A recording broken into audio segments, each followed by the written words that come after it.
Thanks for joining me here on the Ozzstar Cars channel. I'm Glenn, and today's fun project brought to us by this guy right here, Chaos. Anyhow, if you've been around the channel, you know he's always causing problems, and today is no exception. My wife's Hyundai Santa Fe has two good-sized door dents on the side, on the right rear, and I'm going to show you that footage. Anyhow, I've decided to call in a professional who just does paintless dent repair, that's PDR, to help us out with this and see what he can do. The reason being, it takes a lot of experience, you need specialized tools, and sometimes it's just easier to call in somebody that can take care of the problem for you and you can move on. So I hope you enjoy the video. It's probably about 30 minutes long. Grab your favorite beverage. I'm interested in hearing your comments down below. We're going to talk about how to get dents out, the tools used. We'll probably talk about some life and business in there too. So sit back, enjoy, and I'll see you at the end of the video. So here's the patient. Let's take a look at the two dents. They're all in the same rear door back here. Let me see if I can get them into focus. So right here is one, and then here's the other one. It's smaller. And this one's a little deeper, and there is a little bit of paint cracking there. So I'll have to touch it up, but it'll be better than having that big zinger in there. All right, so we got Richie here. What's the name of your company, Richie? Dent Magic, Paintless Dent Repair. How long you been doing this? 23 years. All right, so you got a little bit of experience. This is not my first picnic. Well, that's good. The what are you thinking of these two dents here? The small Well, what we got here one? going on, we got some real typical stuff that we run into every day. We got a crash brace situation here, which I got to use this thin tool because I can't get to it with the tool that I'd really like to work with because I've just got limited access. So I've got to go with what we call a small whale tail here, which will allow me to get behind the crash brace and get what I'm going to call dent A. Dent B, I haven't tried to access that yet. It's hit harder. It's in a more of a critical area. We'll see how that goes, but we're going to go for dent A first. And then we'll go for B. B, the metal stretched a lot more, which it just, ups the difficulty of the repair quite a bit. But we'll go after A first, and then I think I can get that out pretty easy because I already got behind the brace with this, so I know I can access. And then with the second one, we'll fight that battle in a couple minutes. Okay, sounds good. So you're starting from the outside of the dent? I'm going to start from the top, and I'm going to work across it from top to bottom and just kind of make some pushes and get a little bit out. I'm kind of feeling my way a little bit and just kind of going across it and pulling up some of the lows. And then I'll start going, as I start getting it to even out, I will keep going back and forth and then start cleaning up the rest of it. But I'm at the bottom of it right now. Right. And then I'll just start sliding to the top. I mean, this is just one of those things to where you do this so many times, your mind, muscle memory, it's just like when you're putting food in your mouth with a fork. You think you can find your mouth if you're hungry? You can find it. That's right. I mean, it's the same thing, man. It's a lot of hand-eye coordination. And, once you get that hand-eye coordination down, I would say, I always compare this to welding. And you can talk about welding, MIG welding is basically really easy, but if you start TIG welding, that's a lot trickier. So it's one of those things after a while, you can tell somebody how to do it to a point, but then they just have to do it and get that mind muscle memory going on where, their eyes, obviously you're seeing it with your eyes first. Right. So and then your hands are following your brain. Right. But the big thing with this, in my opinion, is don't get in a hurry. Just work fluently and don't look at the clock and don't get in a hurry and don't worry about how long it takes you to do something. It takes whatever it takes to do it. Mm-hmm. I think guys that do shit work, it's because they push too hard, too fast, and then once you pierce the metal, there's no going back. Because now you've hurt it and you're not going to be able to erase that. Right, it caused too much extra work. You stretch the metal, right? Because the metal has its... Well, you put stretch marks in it, and then those stretch marks, I don't care how much you beat on it or whatever, it's now you've ruined it now. You just ruined it. But a lot of people the dent guys prey on people's that just don't understand. So they assume when a job is done, well, that's as good as it can be because he said so. Well, that may be true, and it also may not be true because there's a lot of different skill levels, and I never think of myself as being the best in the business, but I can tell you what, I've done this many times. You line up 10 guys in random, and I can tell you right now, I'm going to be better than 5 or 6 of them. There's always a couple guys that just really shine, and that always happens. But the way I've always looked at it is whoever's better than me, I try to feed off of them if I can, and maybe I learn something from them, and it makes me a little bit better. Rather than being jealous over them, right, or something like that, why don't you just feed off of them? And that's allowed me to be better than maybe I normally would have been because they give me some tips, and I'm just not that type of person that there's always going to be somebody better than you. I don't care what you're doing. Right. All right, so let's just kind of feel down here. I'm worried about this one. All right, let's do the best you can. Well, you can see what happened with the top and it's gone. Yeah. But that was pretty basic. I mean, yeah, that wasn't too bad. No. All right, so we're going for the winner here. Well, the good thing is I can access it because the metal's moving down there with this tool, so you can see what I'm using. Okay, so it's bent to come down. Okay. Right. So you're kind of reaching down. Yeah, down and over.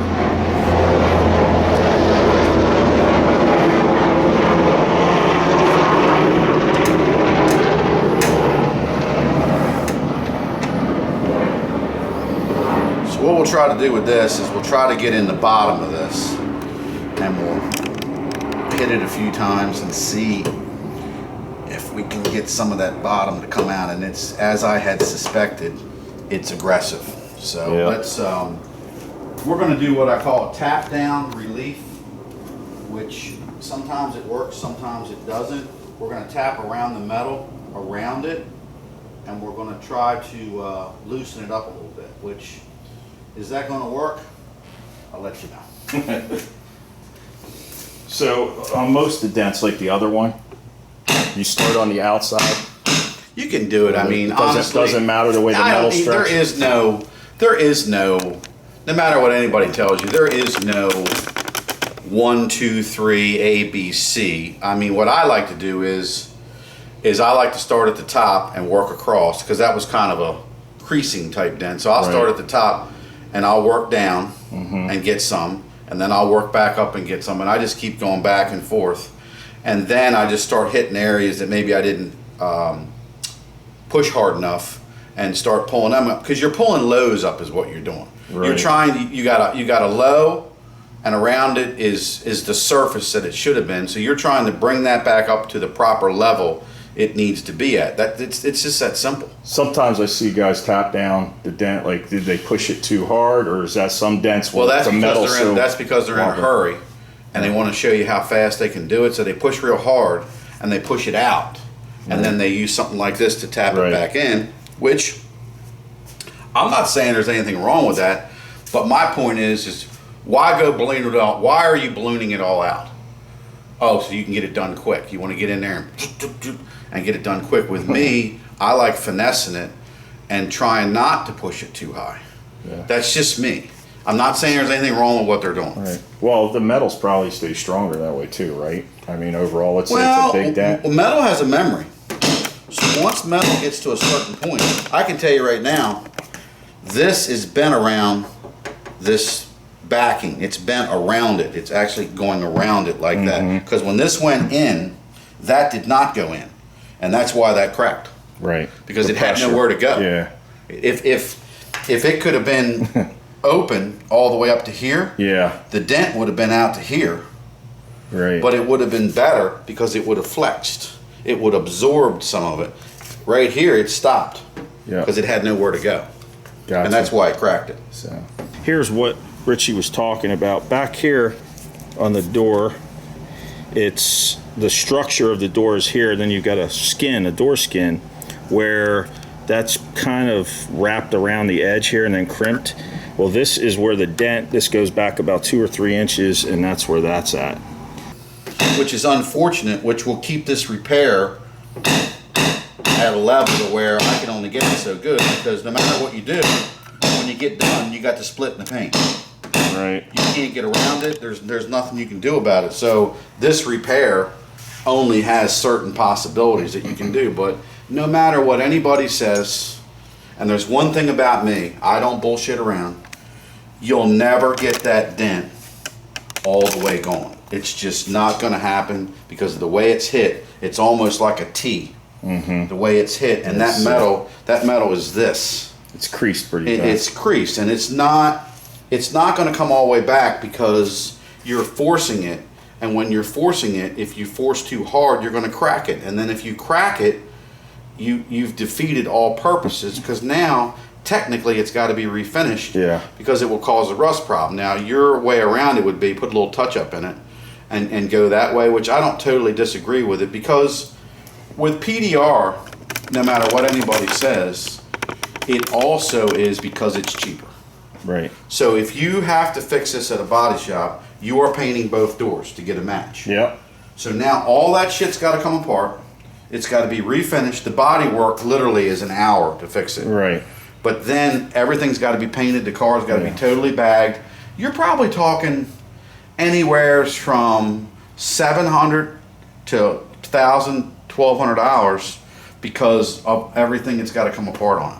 Right, and factory paint is going to be much more durable than an aftermarket. The match is going to be better. I cannot disagree with you on that. You got the match, the color match, you don't have to worry as much about clear coat cracking down the road, peeling. No matter what anybody says, you look at the cost of the paint booth at the body shop, it's thousands and thousands of dollars for the booth at the body shop. Right. Why is the booth at the factory millions? Right. Because it's better. It's just better. It is. Plus, it's baked on temp. Most companies will. Well, all the body shops now at bake. Do they? Yeah. They use waterborne. They're using waterborne color. Color. They're using chemical clear. Right. Which, to be honest with you, as far as the perspective of environment and all, they're wasting their time, because you're still spraying clear that is not friendly. But that's because so that's still your thing. Because they don't. That's right. They don't know how to make a clear that is waterborne that'll handle that sun. Right. So the only thing you're helping with is the color that's going on is water. Yeah. Which is helping the environment. What's bad about it is the guy that's spraying it, if he doesn't have a complete suit on, he's absorbing that water through his pores. It's going to kill him. Yeah. Because your body's made of water. So it's actually it gets into your bloodstream. It's actually the waterborne to a person is more detrimental than the actual chemical clear or the chemicals we used to have, because the waterborne gets in your body. It's not good for you, man. Yeah. I mean, all the guys that I know that spray now waterborne, they are all wearing suits. Yeah, they have those full air pumped in deals. It's hooked to the side of the booth. Yeah. Yeah, it's like a spacesuit. Yep. Yeah, so I always believe stay with factory paint when you can. If you got if it's not a show car, you can live with a little touch-up paint. Well, you know what? A few feet away, you're all right. I always ask people, what are expectations? And you get all kinds of answers. Well, I'm going to trade it in next week, and I know if that dent's in there like that, they're going to tell me that it's going to cost them $1,000 to fix it. And I say, you're right. So you're smart. You're smart bringing your car to a dealer looking good. Just like the car that you want to buy from the dealer, it's looking good. Right. If you bring yours in looking good, they're selling you, but you're selling them too. Yeah. A lot of people don't think about that. A lot of people are like, I'm just going to keep going getting prices till I find a guy that's going to treat me right. Well, at the same time, if you bring a vehicle that looks right, believe me, they're going to step up to it a lot. They're going to want it.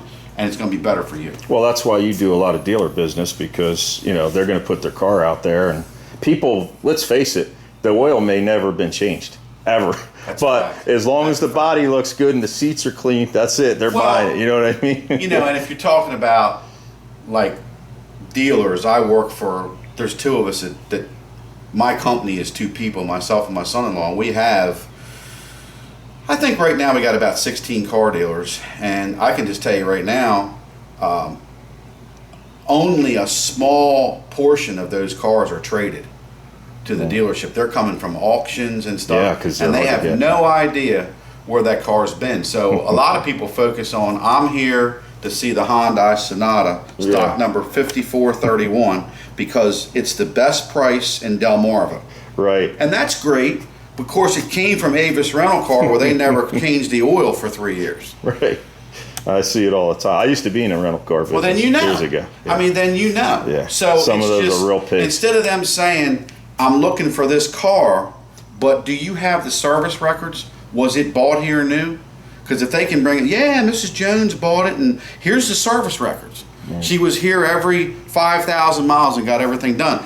If you had to pay $3,000 more for that car, it would probably be a good move. Absolutely. Because now you got a car that's probably going to run versus the rental car that's probably going to have a problem because it hasn't been serviced properly. Oh, it's been beat hard. But people don't. They're not schooled on it. They don't know what's going on. Well, dealers believe in it too. That's why they have you come out, make your car look pretty, and regardless of the maintenance, it looks good, must be good. Well, the other thing that always goes on with a dealership is, why is this guy trading the car? Is it because really his wife wants the new model? He told me she wants the new model. Right. Or is it because it's got a problem?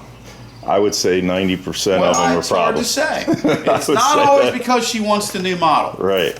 A lot of times there's a reason a used car is on a used car lot. That's right. And it's because... one man's trash is another man's treasure. I don't know if you have kids, but the only thing I can relate to is having kids. They're the only things that'll give you problems, but you still love them just as much. That's right. You got a problem with a car enough, you're done with it. Get rid of it, get another one. Though nowadays it seems like it's pretty hard to find a used car on the market that's not priced fairly. It's pretty crazy. Well, the used car market is out of control to the point that we're seeing a market now that nobody even understands. I mean, you're talking about if you bought, I don't know, I mean, you could pick any normal vehicle, but your vehicle, if you bought it 24 months ago, and let's say you paid $40,000 for it, and you put 10,000 miles on it a year, and it's got 20,000 miles on it now, it could be worth what you paid for it. Or more. Which has never been seen. This has never been seen before. This is what I'm starting to think here. I'm kind of getting scared a little bit because I don't want to break something, because I'm really pushing kind of hard. So I want to kind of just take a look at where we started and where we are now, which the top dent, it's just gone. But this dent here, because of the paint busted, and then because of where whatever hit it, actually struck it, it's damaged the paint a little bit. So what I'm going to say here is this a perfect repair? No, it's not a perfect repair. But before we started, we already knew it wasn't going to be a perfect repair because of the situation. But I would say this one here is probably 98%. This one here, I'm going to say if you compare it to where we started at, we're probably 75% better than we were. So that's kind of, I think I'm to the point with it where I'm not going to really be able to do much more, because I don't want to push too hard and make a mistake and go the other way. So I think we're going to stop. You're talking about the paint just coming off. I just don't. If I start pushing on it and it blows the paint off, we're done. And I don't want to do that. We don't need to do that. Now you're going to go to a body shop where this repair here, I mean, I'm only charging $150. I mean, what can you get for $150? You're getting, this is right on the money, and this here is a serious improvement, but this is reality with paintless dent repair. You're not going to get everyone to come out perfect. Do I do perfect stuff? I do. I do it all the time, but you're not going to get everyone every day. You got to be realistic. Nothing. There is no such thing. And it's just, it's the reality of the business. had a dent in the fender. So I look at it, and it was a lot like that, but it was a lot worse. Yeah. And I'm like, you brought me a vehicle to fix, but I don't understand. And he's like, he kind of put his head down, meaning he'd worked on it. Yeah. This gets unbelievable. I look at his hands. Yeah. His hands are black, like from here, and his skin's all coming off. Ooh. And I was like, dude, I mean, so now, not only do I have to try to fix the dent, I have to try to unwind everything you did. I said, what did you do? Yeah. He goes, well, I watched a YouTube video of dry ice. Of dry ice? He said, but my gloves weren't thick enough. Oh, man. He got like a third-degree it burn burned. on his hands. Holy. Oh, he was trying to pop the dent with the, like, cooling it or whatever they that's show. right. Does that stuff actually work? I don't, if it does, I'm not aware of it. Yeah. I mean, I'm Is that one of those YouTube gimmicks? I mean, I'm not saying it does or it doesn't. I'm just saying I'm not aware of it. And after looking at his hands, I would not suggest it. They're pretty heavy. We use these. These are window tools. Okay. Because if you're going down through a window, which I didn't use it on that one because it was too far down, but a lot of times I'll put a protector up against the window. Yeah. And then this is wide and it doesn't hurt stuff. I gotcha. Okay, You know so you what I mean? can pull it's back flat. a little bit. It's made to go through a window channel. Yeah. And go in and do that. Okay. But probably just for me, Yeah. and this is just for me, and I don't think a lot of dent guys would agree with this, but that's right here. This is my number one favorite tool. That's your go-to right there. And why is that? And I'm gonna tell you why it is. Because it fits in a lot of different places. Right. It's got a really sharp tip on it. And it's kind of thin there in the end. It's kind of thin, and it's my go-to tool. A lot of guys don't want to use that because that's sharp, and if you don't have good tool control and you push too hard, you're going to hurt it really bad. Yeah. But I've got really good tool control, so now sometimes I'll put some tape over it or something to kind of make it blunter. But I just really, this is my go-to tool right here, and then probably my second tool that I really like is this one right here. That's just a I call these tools money makers because that's that's right. That's the cash cow right there. You use them a lot, but I mean, because you got a lot of them. I've got all kinds of stuff. I've got these tools like these right here. That's kind of got a replaceable tip, and I've got tips. There's another tip there. There's a plastic tip right there. Okay, so depending on what I'm doing, I can put that tip on this tool or whatever. But it's a blunter end, so I would use that. Sometimes if it was a bigger dent that I had a lot of room to get to it, I would start off with this and push part of it out, and then I would finish with my moneymaker tool, which is this tool here. That's thin one here. Now, is this better for like a crease, like a sharp? Because it gets in there. A sharp, yeah. It gets in really tight places. So you can. But, I mean, everybody. I don't care what anybody says. Everybody you talk to, they can get the same job done. They just go about it differently. Yeah, different ways to skin a cat. Here's a tool here. That tool started off being a straight tool, but in order to access certain things, I've ruined it. You made it. I made it. You made it. Yeah. I took my torch and heated up. I took my torch and heated up and put it in a vise and just catch it. I mean, that tool started off life. I'll show you one. It started off like this. This is a smaller version. Yeah. But that tool started off being that tool. Essentially, it's a little bit. The shaft is a little. The one on the left has a smaller shaft, but this one right here essentially was the same tool. But I just modified it so I could access things, get around things. Right.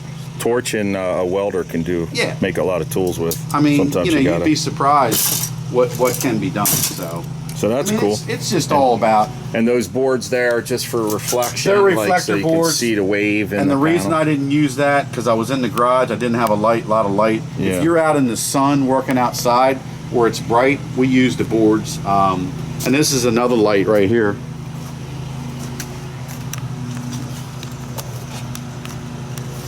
And this just sticks on the side of the car like this. When I'm working like a dealer lot or something, that goes like that. So that's kind of it's an easier, if I'm doing a retail job like at the house or whatever, I'm not in a hurry, I'll set up my light. But at the dealer where we're moving quicker and you're trying to do multiple cars, it's a little bit about speed. So you do what it takes to be a little quicker, I guess. Yeah, it's volume. I mean, you got a lot to do there. Right. Like most of the tools that I've got are from guys that have failed. That's the truth. They spend. You're looking at probably, if you had to buy all this stuff new, it's not real expensive, but I mean, you're probably going to spend, I say, anywhere from $3,500 to $5,000 because I got more stuff at the house. This light right here, that's $1,000 light right there, and it does a lot of cool shit. That's my hail light I use for doing hail cars. But you know, I've just come across a lot of tools because guys get into it, they think it's easy. And then they all think they're going to do it, and they get into it, and they can't make a go of it. Yeah. And then I buy their tools for about 25 cents on the dollar. This is who I am right here. That's you. Where's your hat at, though, man? I don't see a hat up there. You got to get yourself a top hat. And I probably, to be honest with you, I wasn't the first guy to do dents in Delaware, but I was probably in the top 5 guys that did it the longest. And most of those guys are all gone. There's only a couple of the original guys left from 20 years ago. Everybody else is retired. Older. Yeah, you know, getting older. And whatever. Young kids, you think you take any young bucks on here that want to do this stuff, or they're all just like, I don't want to work out in the heat and the cold, or you know? It's like anything else in life. I think it's all what you make of it. But I wouldn't want to be getting into the business now. It's tougher. It's just tougher now. Everybody's just crunching that penny harder, and it's just a tougher marketplace out there. The prices really haven't changed that much in the last 10 years. I mean, I'm basically working for what I worked for 10, 20 years ago. It's just kind of the nature of the business or whatever. But I mean, I'm certainly not going to tell somebody not to get in the business because I don't want them as competition. But it's just like anything else. The more people that get in it, then the more competition there is, and then it affects the pricing like anything. They're always cutthroating, But see, what's happening themselves. now is with this market that we're seeing on used cars now, and if anybody thinks that this is not true, I invite you to go to dealers' lots and start paying attention. But now that there's no cars, the cars are drying up. What's happening now is when you go to a dealer's lot and you're like, I want to buy something that's about 3 years old with about 30,000 miles on it. We have nothing. Right, literally.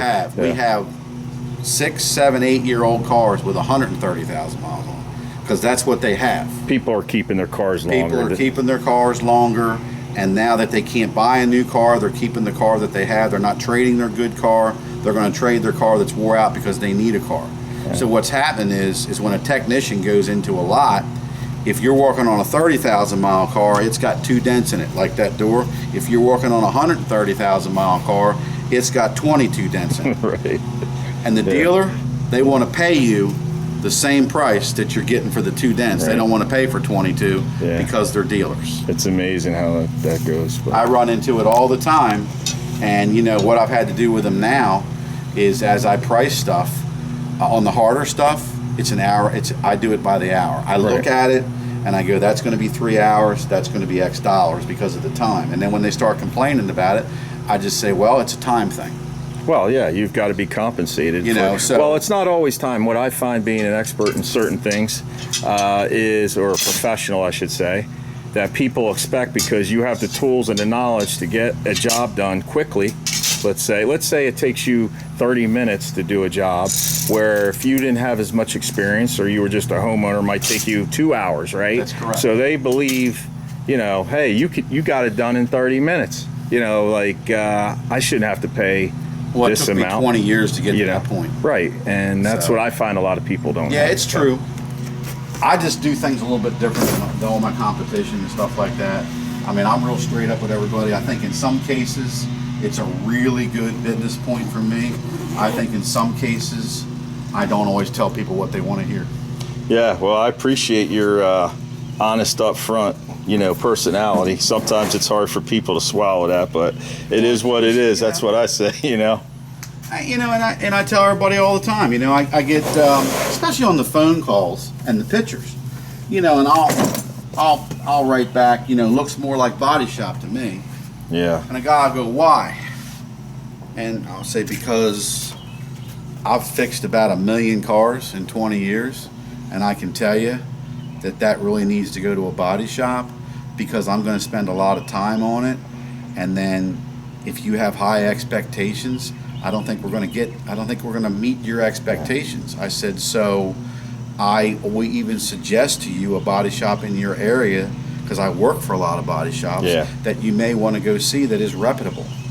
Yeah, and let them. Oh, and then sometimes they'll go get another dent repair guy, and they'll have it fixed, and then I'll hear about how great it was. And every once in a while, I actually see one of those cars, and I go, well, Bob's opinion of great and my opinion of great are two different opinions. Because to Richie, that's not that great. Give yourself a plug again. Put your phone number out here. We got it on video. It is 302-420-9629. That's Dent Magic Paintless Dent Repair, and it's of Delaware, because there are other Dent Magics around that use the same name, but not in Delaware. There's not, because I've got that name in Delaware. So yeah, you're in the Middletown, Warwick, Maryland I live in Warwick, Maryland, Newcastle County, which Delaware. is a suburb of. I mean, it's only 10 miles across the line, or 8 miles across the line. So most of the work that I do is done in Delaware. Yep. Right. All right. Well, that's great, man. I appreciate you stopping out today. It was a lot of fun. Thanks for the info that you shared with us here. I've never done this before. This is your first YouTube of a real YouTube thing, so it's kind of cool. You got to get a makeup and a hairstylist. Yeah. Well, some of us don't need the hairstylist. I won't be growing hair. All right. Thanks, Richie. Thank you. Take care, man. Thank you, guys. So I'm done touching that up, and can you still see the damage? Yeah, if you look really hard, it's much better than it was. It's still there, like Richie said, 75% of the dent was out. There's still a little bit there. Not much we can do. I touched it up. I'll wet sand that touch-up paint down a little bit and then just finesse it when I'm done. So it'll look a little bit better, but at least when I'm standing, you know, a few feet back now, like over here, I'm probably 5 feet back, 6 feet. It's not like really bad.